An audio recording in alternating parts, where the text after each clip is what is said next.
We want to change everyone and make them in our image. It was tantamount to Adolf Hitler. Adolf Hitler said, we're the superior race, and everyone needs to be this way, and this is the way we're going to make everyone, and we're going to make them in this image, and if you disagree with us, we're going to exterminate you.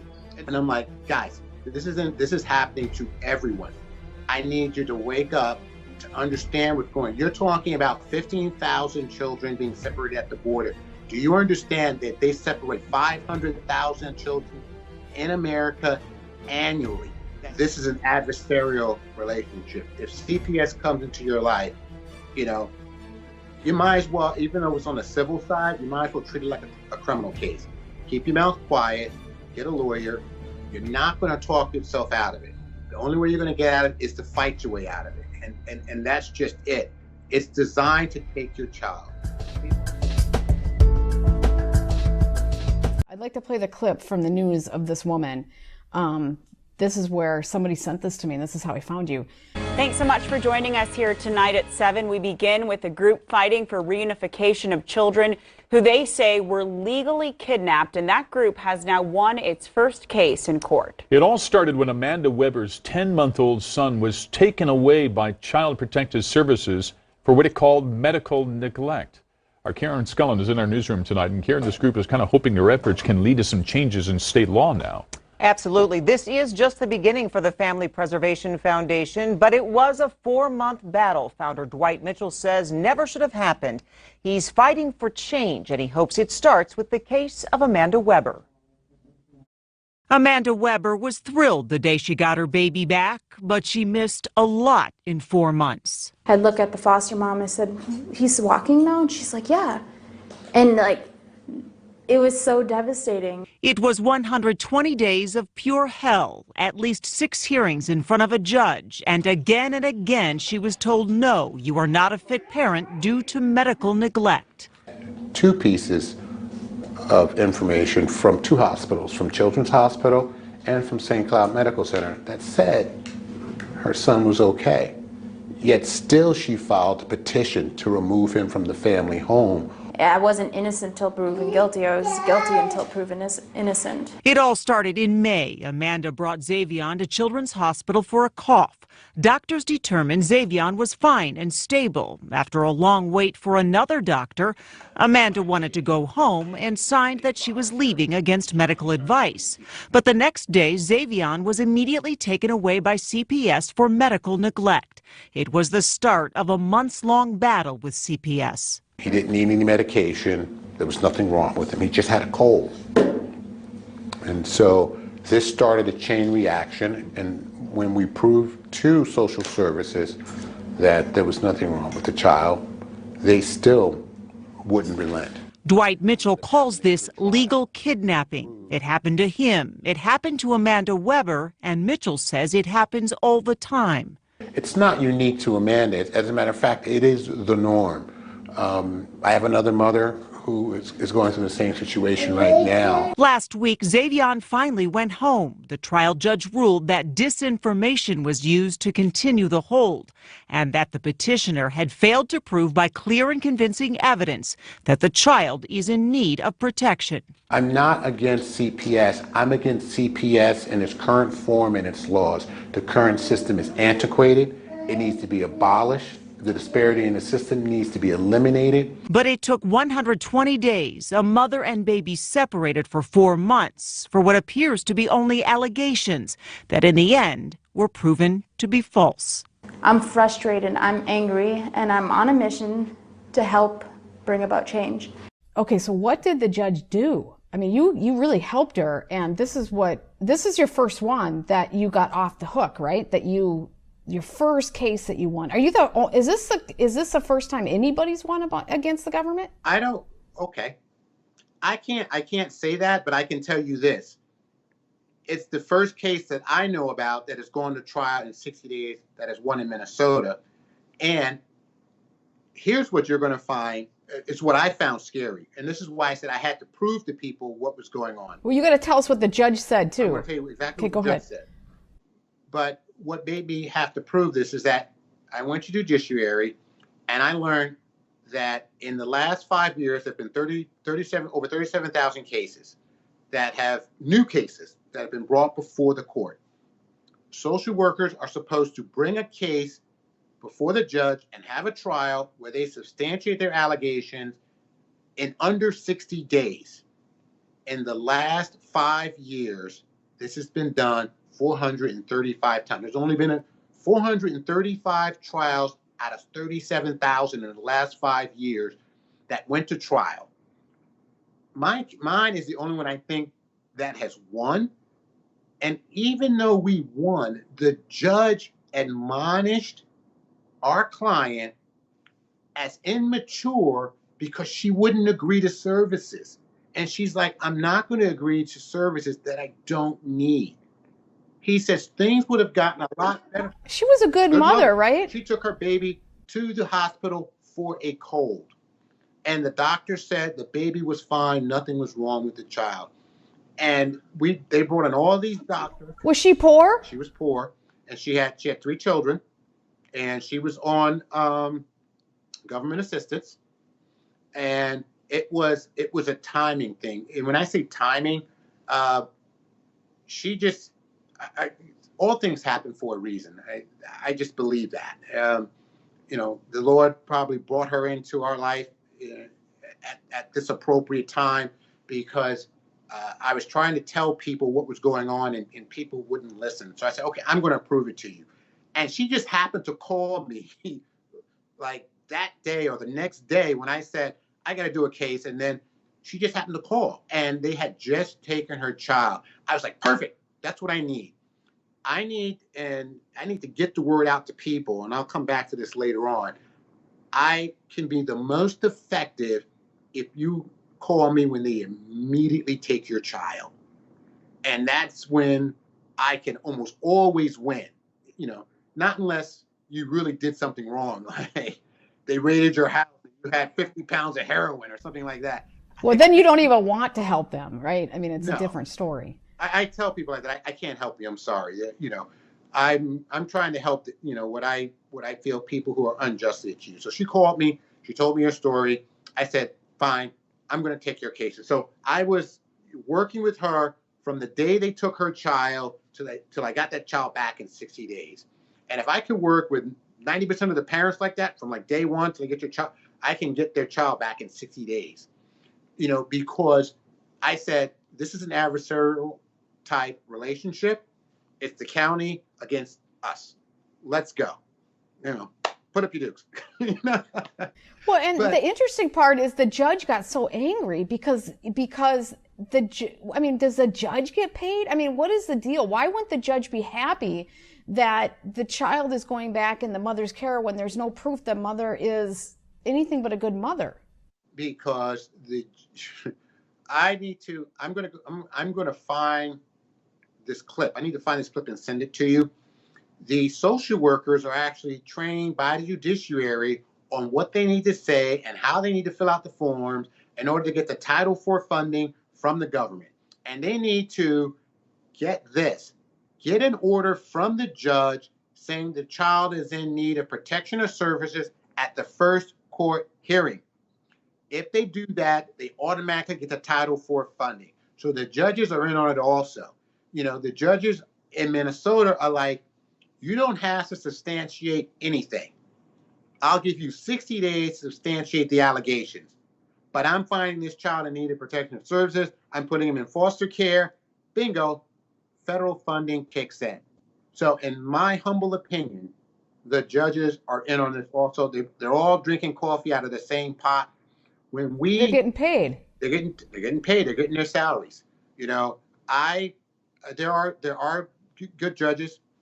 I'm not saying all of them, but they've all drunk the Kool-Aid. They feel if a social worker brings them a case, it's a valid case, child needs to be removed, we're going to listen to whatever that social worker says. In the Amanda Weber case, we, at the very first court hearing, we brought 2 physician statements, stating that the child was healthy, and this is what the hospital said when the mother left. And the second court hearing, we even provided CPS took the child for an overnight evaluation on the day of removal. before they filed their emergency petition. We brought that to the court and we're like, Your Honor, here is the doctor's evaluation from when CPS took the child to the hospital. The judge still wouldn't release the child.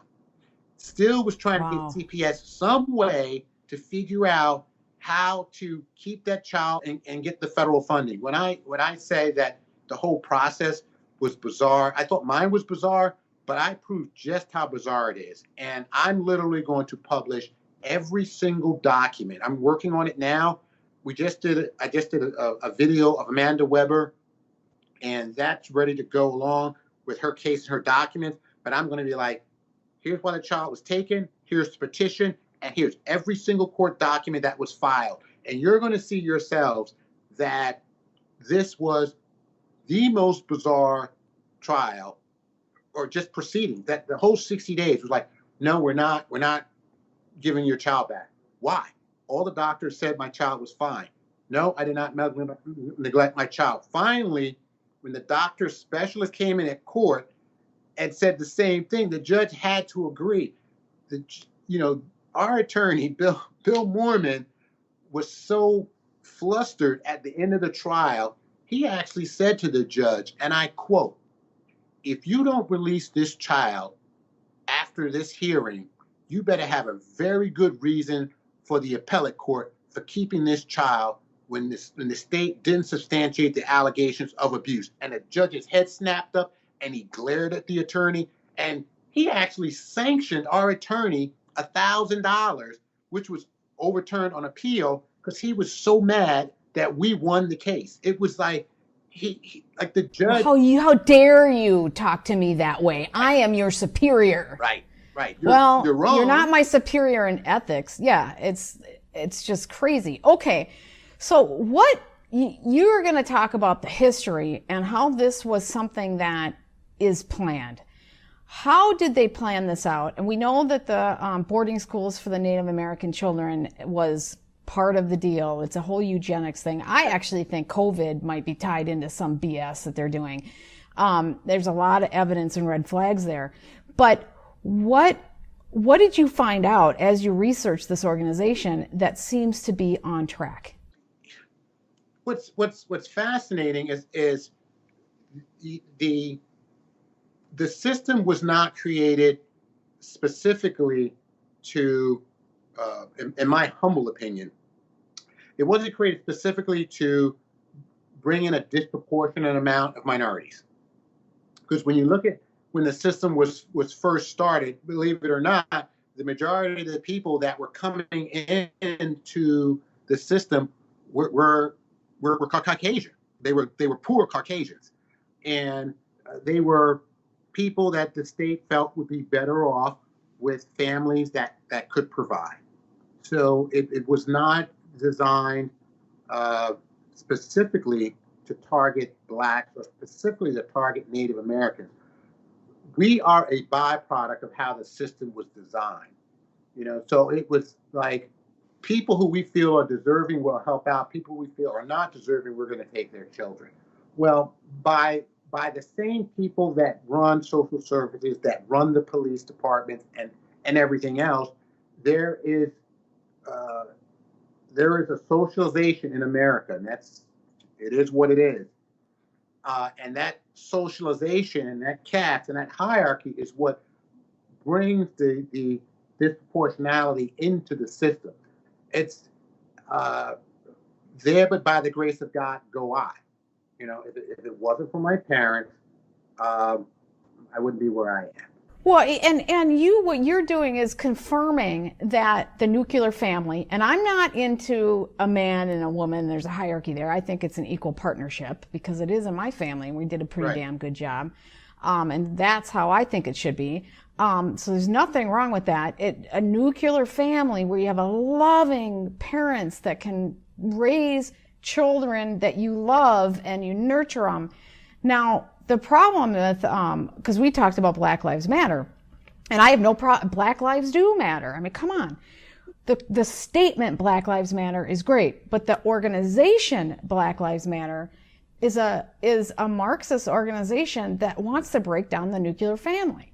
So what the hell is that? And how does that have anything to do with building up families? It seems like it's another organization that's using a group of people to implement a really, really bad agenda that is absolutely wrong for our community. And it seems like everything seems to always turn itself and use people for the opposite of what they're trying to get accomplished. I feel the Black Lives Matter movement has been hijacked at this point. And when I say hijacked, there are so many different people that are putting spins. Like the head of the Black Lives Matter in New York is saying something different than the Black Lives Matter in California. The three women that theoretically started this. I'm like, how can you theoretically start something that Dr. Martin Luther King and people well before, Harriet Tubman, you didn't start something new. You coined a phrase.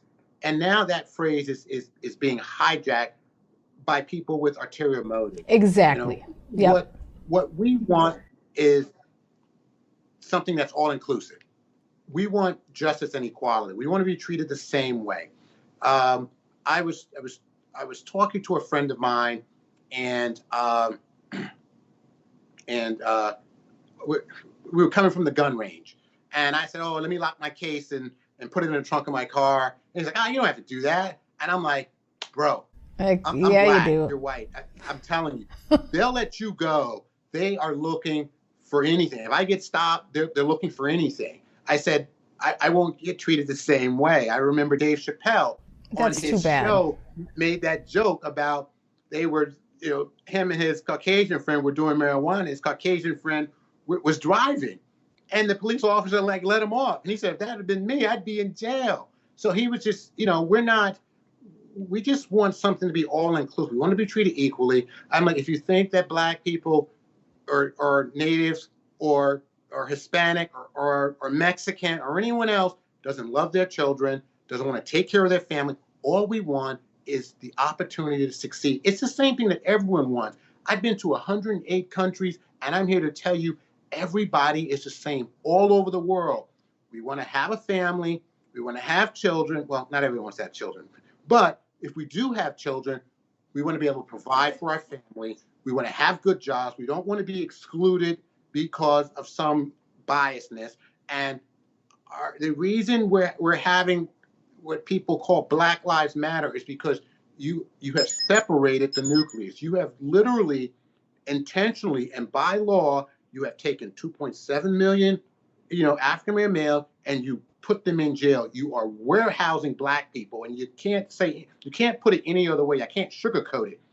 And you're taking the single parent mother, both Native and African American, and now you're attacking them, and you're taking their child. So you're sitting here and you're ripping apart the very bare bones essence of our culture. You don't want to anybody's culture. Anybody, right? Any family. Any family's culture. But that's where I was just addressing the Black Lives Matter. I'm not talking about social services overall. I'm talking about the two cultures that are being impacted the most, where I feel we are systematically being destroyed, and it's like in a subtle way. Well, and the people I've talked to say they find a real issue, because this is a real issue, and then you use that issue to do something else. That's the strategy. Correct. And so they're using a real issue, which is the breakdown of the family. It's happening everywhere. It's not just the black family. It's every poor. It's economic stat. True. The wealthier you are, the less likely your family is going to be broken down. Correct. And then they're using it to destabilize the country and to bring in communism. What the hell is that? And the thing is that a lot of people, and you look at our mass media, and our mass media is completely snowed. I mean, they're completely controlled, and they're fueling this anger. And so the black people are just being used again. And it's so disturbing because, like what we want is a strong, healthy family and strong, healthy people. And and equal opportunity. And like in California, they're trying to get rid of, and I think you're aware of this, they're trying to get rid of the Equal Rights Act. I heard that and I was just stunned. I was just like, hogwash, what are you guys talking about? I don't understand this. Well, and so that's why I love what you're doing, because you're coming at it and saying, okay, this is all BS. Let's just solve this problem. I don't want to look at it from a left-right paradigm. I don't want to look at it from a black. I just want to solve what's going on. If you happen to be a white and you get stuck into this crappy system, I'm going to help you too. It's because it's a crappy system that needs to get fixed. And how far are you from getting to the Supreme Court? And talk about that process. Okay, well, we have until the middle of October to file our petition to the Supreme Court. And I don't know if that'll be extended. Things have been shifting as it relates to COVID and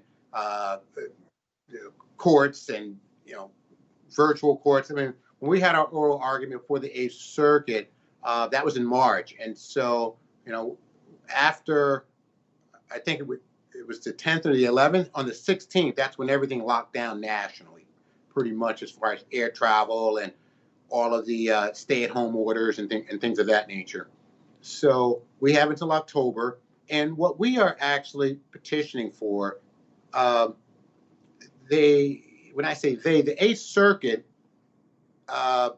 really, there was no judicial review.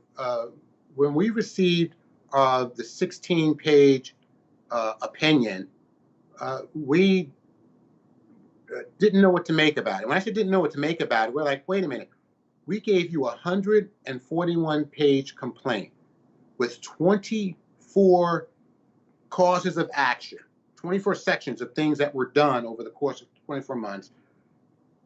The unconstitutionality of the laws, we broke all the laws out. We said we're suing on behalf of our association. These laws are unconstitutional, and they're stopping parents from effectively raising their children, and you're unconstitutionally taking children away from the parents when there's been no harm to the child whatsoever. And so these parental rights are basic. They've been woven in our fabric of America. And when the 8th Circuit came back and gave us this 16-page appeal, we were like, well, what's this? I said, you didn't talk about anything. There's 24 claims, 141 pages. They only spoke about 4 things. And literally, they just were like, okay, we agree with what the district court said. And we're like, how can you agree? We were so taken back that we asked for something. It's a special term. It's called an inbox. It's for a full review of the entire 8th Circuit. We're like, this ruling is so skewed, so incorrect, that we want the whole panel to review it. We went back and we said, out of the 24 topics, you only spoke about 4 just to affirm the lower court's ruling. You didn't speak about all the other things that we said were wrong. On top of that, everything that you did say was incorrect and used the incorrect case law. We pointed all of that out, and we're like, you gave immunity to the county. The county can't get immunity. So, I mean, it did so many things wrong that we said we need the whole panel to hear this. So the panel had to vote, and the chief judge wrote back saying, we're not going to do this en banc review that you're requesting. You need to take this upstairs to the Supreme Court. And so one of the things that most people don't realize is that we are arguing, it's a Supreme Court case law called Troxel versus Granville. And it's talking about parental rights and how you have to apply strict scrutiny, and you have to examine exactly what's being done, what CPS is doing, before you dismiss a case. You just can't dismiss a case. We're talking about parental rights, taking children away from their parents, and you have to use what's known as strict scrutiny.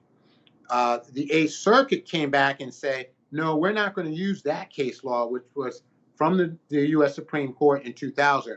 We're going to pick an older case law dealing with police that says the social worker has to do something that shocks the conscience. And we're like, what, shock the conscience? What's that? Well, they have to do something like, give the child drugs or sexually assault a child or something of that nature, something bizarre that has to be like shocking, kill a child. Then we'll look at the case to say the social worker did something wrong. Other than that, social worker can do whatever the social worker wants and get qualified immunity. And we're saying, no, that's wrong. That's going against the Supreme Court case law and Troxel. And so that's what we're arguing before the Supreme Court. And the Eighth Circuit also came back and said our association didn't have standing to sue. And we're like, how do we not have standing to sue? I said, we have, at the time, we have 4,000 members, although we have 11,000 now. When we started the case over like 2.5 years ago, we had about 4,000 members. And so we said, we had 41 people sign declarations in our case that were members that said, this is happening to us. Here's how our rights are being violated unconstitutionally. Amanda Weber was one of the people that signed on as one of the parents in our association. We took her case, we won the case, and the Eighth Circuit is coming back and saying, oh, you don't have a real association. We're like, what are you talking about? We're incorporated. We're a 501c3. We're tax exempt. We're just like the NAACP and ACLU and anyone else who sues on behalf of their association. So that's something else we're taking to the Supreme Court. So these two things are our two key issues. It's like you're not using the Supreme Court's jurisprudence and you're not letting us sue on behalf of the association, which no one else has done. I'm the only person that I know right now that has taken our association and said, we're filing a federal lawsuit saying that Minnesota is violating our constitutional rights, and here's why, and here's the statute, and here's what they're doing, and they're taking our children away from us unconstitutionally and traumatizing them. And so I'm going at this from a legal way. Almost everything I do is legally. I'm like, well, this is the legal construct, and so I have to try and fight it within the legal construct. And so now what I'm really trying to do is get people to hear. I'm trying to get the word out.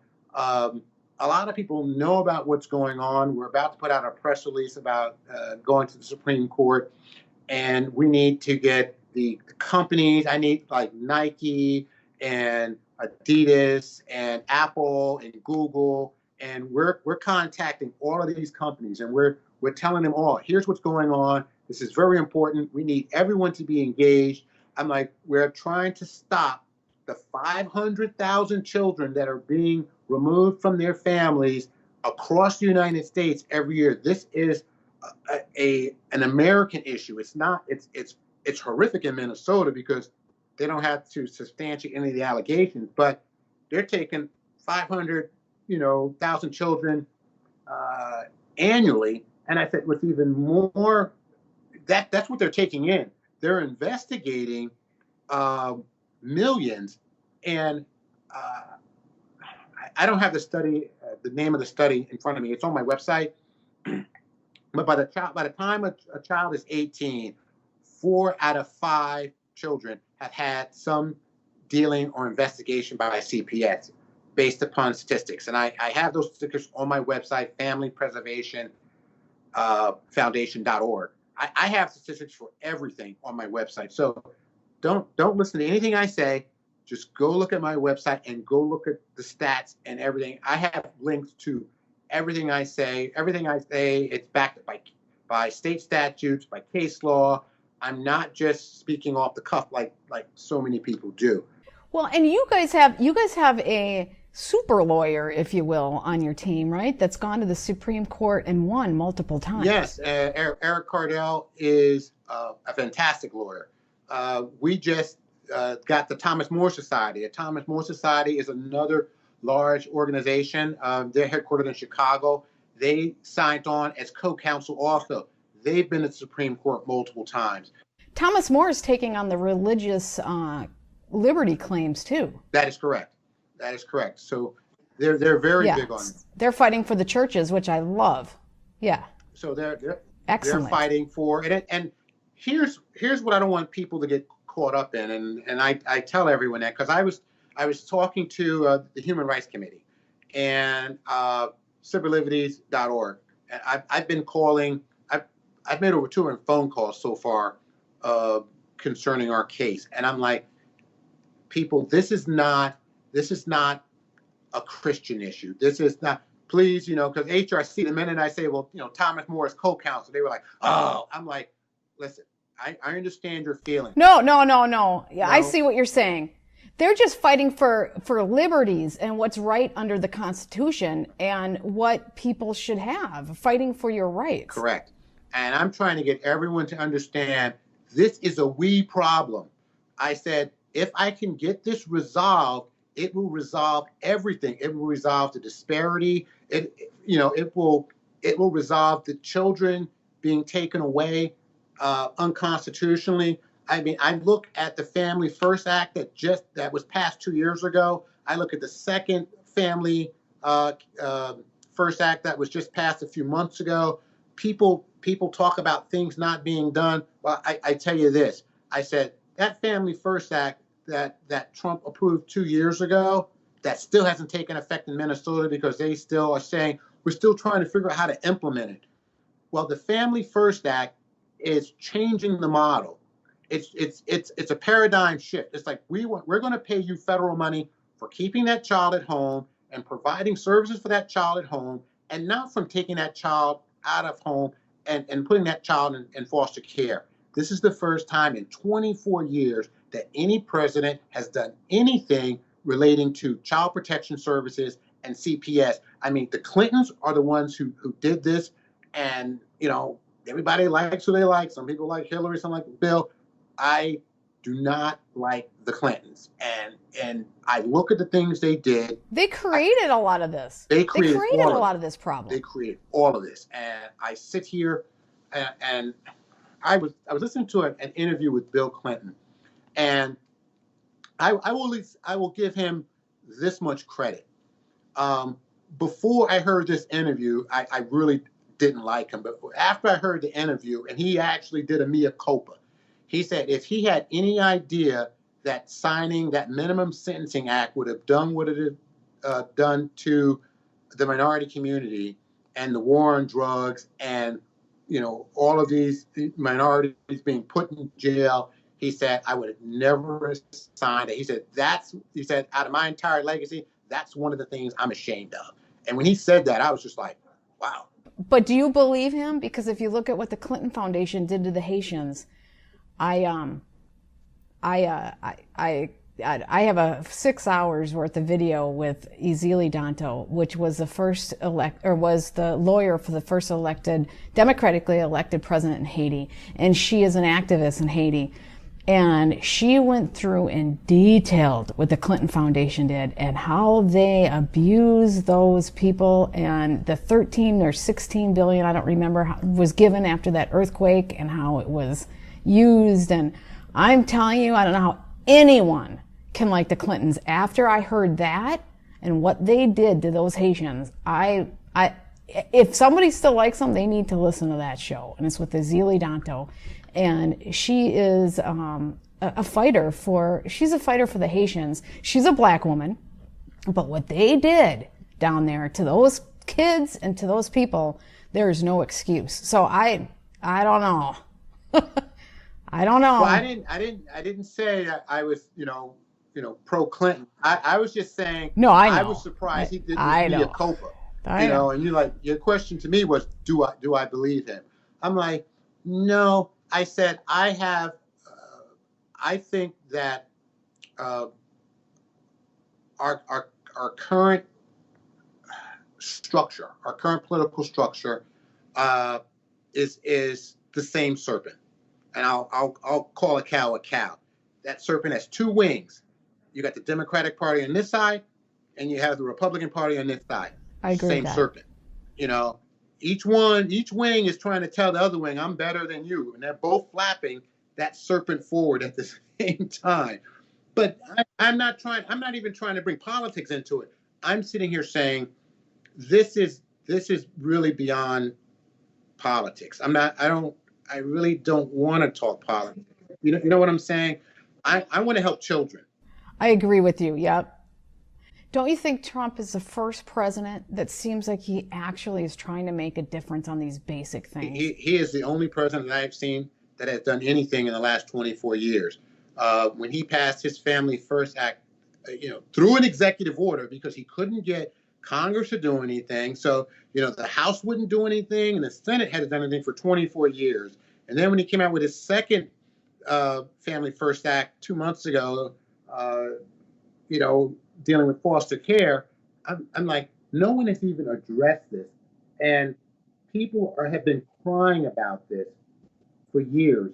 So Trump is the only president that has done anything to try and fix, social services, CPS, DHS, the foster care system, since the Clintons messed it up. I mean, the Clintons called themselves, well, we're going to give you an incentive.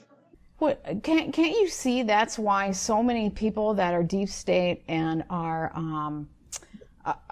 they just did a big op-ed in the Wall Street Journal of all these Republican neocons and warmongers that have switched from the Republican to supporting Biden because because Trump is weird. I mean, he doesn't fly. He's not you know what I'm saying? And I think that's why he's resonating with people. People don't want war. They want things fixed. They want people to be looked at as people. They don't want this. They don't want left, right. They just want you to do what's right. Get beyond all the politics and care about people. What's interesting is I thought New Jersey has a new governor, Governor Murphy. And I was under the impression that he was going to be so different. He was not a politician.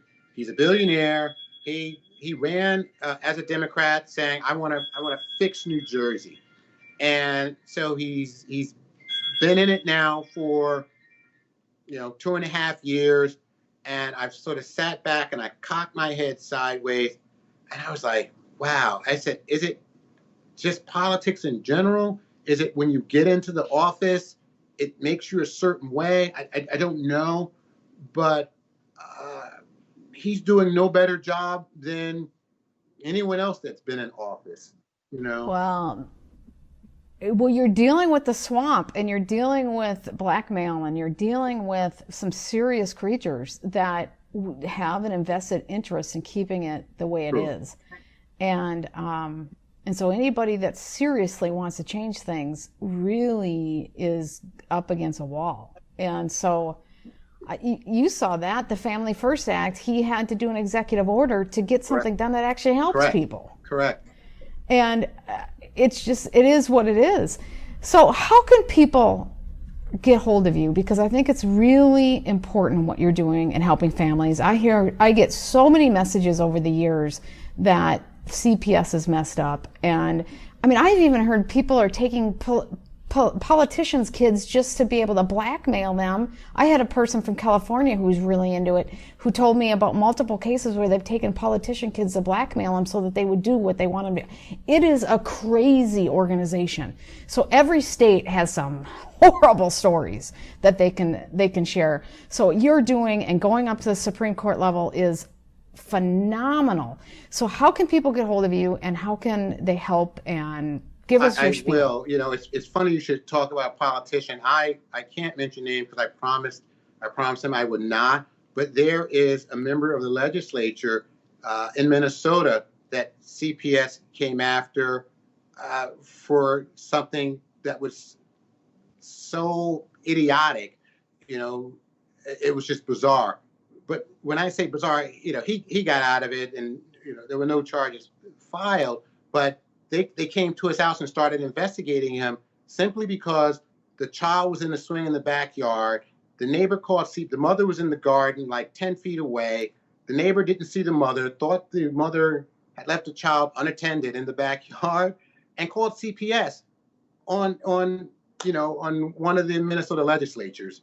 And so, the legislature actually told his wife, get in the car, put the children in the car, and go to Wisconsin, and I'll call you when everything is okay.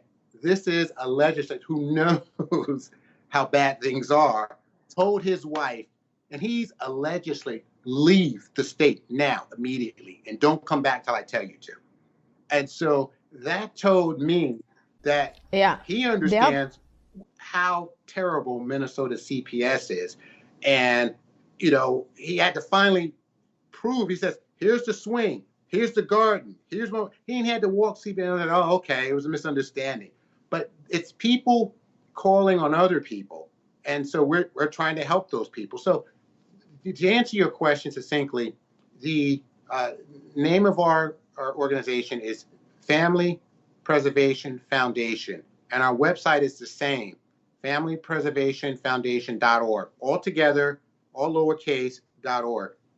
On our website, at the very top, on the top menu, there is a tab called Education.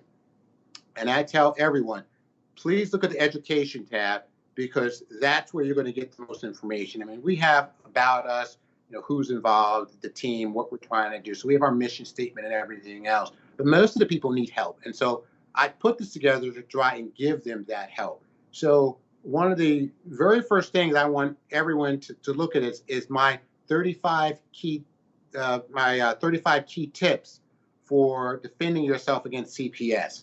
So that, you know, 35 key tips video is like the first one. And I have a PDF handout also. And I talk about, here's what you do if CPS calls your house. You know, here's what you do if they're on your front porch.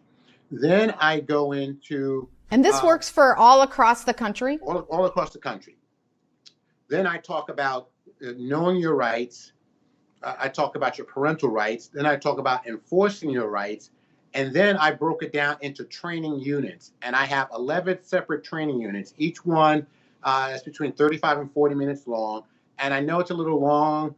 And I tell people, maybe you should do it in 10 or 15 minute increments. I have a PDF handout it's all free. Just download the PDF and then follow along in the PDF and then mark it. And if you want to go cook and come back later on when the kids are in bed or whatever, do it that way.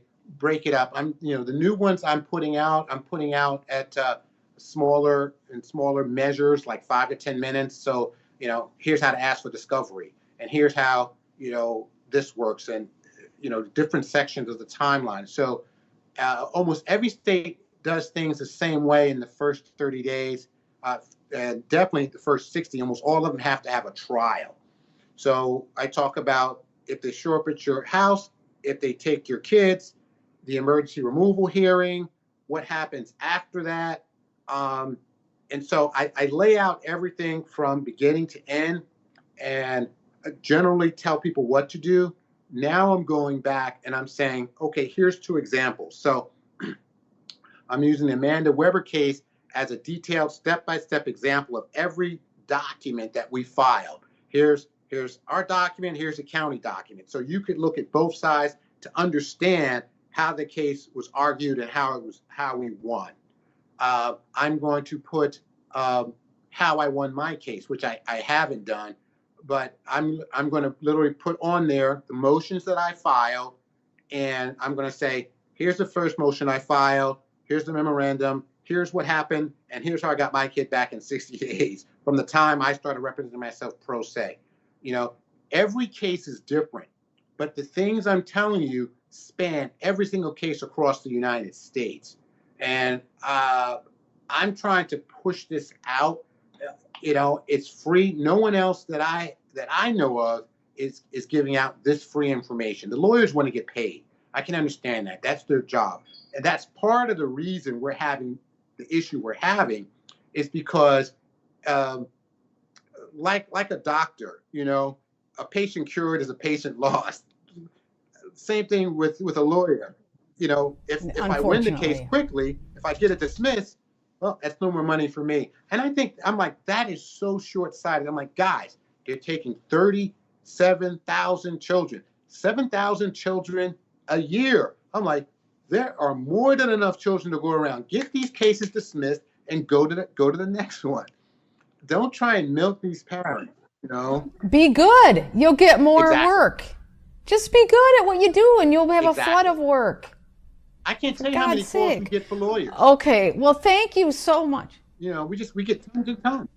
Well, That are people frustrated? want lawyers. They can't find lawyers because here again, I use Minnesota as an example. Out of the 37,000 cases, only 16,000 got assigned public defenders. The rest had to fend for themselves. Judiciary said that over 50% of the people went through the entire process from removal to TPR or reunification, without legal representation. So we're saying, okay, 37,000 people, half of those people had no representation and couldn't find a lawyer. There's a market. You know, Yeah, there's a market here and you can help these people. Well, thank you so much for coming by and for telling us the story and for everything you're doing to help people. I can't tell you how many emails I get on this topic. So thank you so much for this. And I really appreciate point them it. to the website, you know, and try and get everyone engaged. I mean, as I said, we're reaching out to Google, to Nike, to everyone, and we're saying this is a human rights issue. It's a social issue. I said that needs to be addressed. I said it's happening all across the United States. I said you're talking about 15,000 kids at the border when they're taking 500,000 here in America the same way, and no one's talking about it. I need everyone to get on board. Thank you so much. Thank you. Have a great day.